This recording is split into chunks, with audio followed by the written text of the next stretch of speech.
Hi everyone, welcome to Keeping Peace. Today we are looking at another blank firer. Now if you watched my blank firer video, you've already seen this one briefly, but we're going to go into it in a little bit more detail. Apart from the fact it has been converted into a blank firer, this is a flintlock gun. This is the Prussian Dragoon pistol from 1731. This was used by the Prussian cavalry, and it is a lovely gun. It is a big one. This is the largest pistol I've ever seen or handled. Make of that what you will. It is a 62 caliber with a 14-inch barrel with an overall length of 22 inches. It's heavy, but it's not unwieldy. Now, one thing that's lovely about this gun is it has lots of carving detail on it. That was actually done deliberately to reduce weight. So they needed the thickness of the wood in certain places for the strength and the load bearing and everything, and absorbing the recoil and the shock. But they didn't need it elsewhere, so they carved it away. But they've done it in a very fancy way, and it makes a very attractive gun. But there's actually a practical purpose behind it. This is also known as the Potzdam. I may be saying that wrong. I'll put the word up. And you can see, I don't know if your camera will pick it up, because the problem is you've got all this conversion into blank fire in the way, but it does actually have that written on the lock there, which is nice. So obviously this one has been converted into a blank firer. So before that, this wouldn't have been here, and you'd had the prism on there, and the flint would have been flint, not a piece of metal welded in. Apart from that change, everything else is as it would have looked.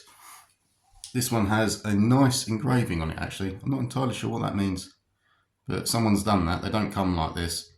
Someone has taken the time to engrave that in, which is a nice little feature of this gun.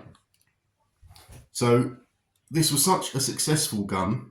Every member of the Prussian cavalry had one of these. Other military forces started to copy it, and that is where the heavy Dragoon pistol actually comes from. They copied this one. In fact, I have one.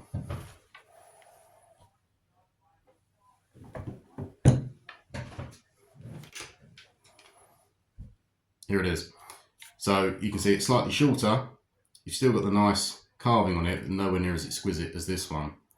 But that's the heavy Dragoon that the British has, and that was a copy of this one.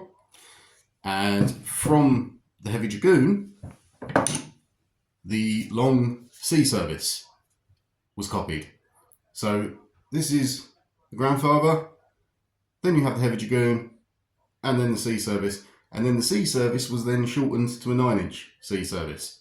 So because this gun was invented, 4 other ones were subsequently invented, which I think is a nice little bit of pub trivia there for you. This pistol would have found its way into the hands of pretty much anyone in Europe. After any battle being traded from the Prussian army, it would have found its way through the ranks of the Spanish. The Spanish ships would have been raided by pirates. The pirates would then get hold of these. That is why you then find cavalry pistols on pirate ships, because they nick them basically from the enemy. And it's a nice little token. It still happens in today's wars. Different soldiers from different factions take the enemy's sidearms as trophies. That's always been the way.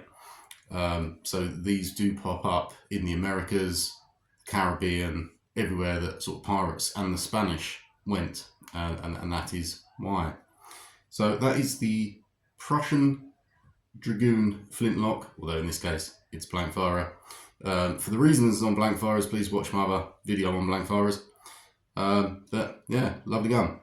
So I've been Keeping Pete. Thanks for watching. See you in the next one.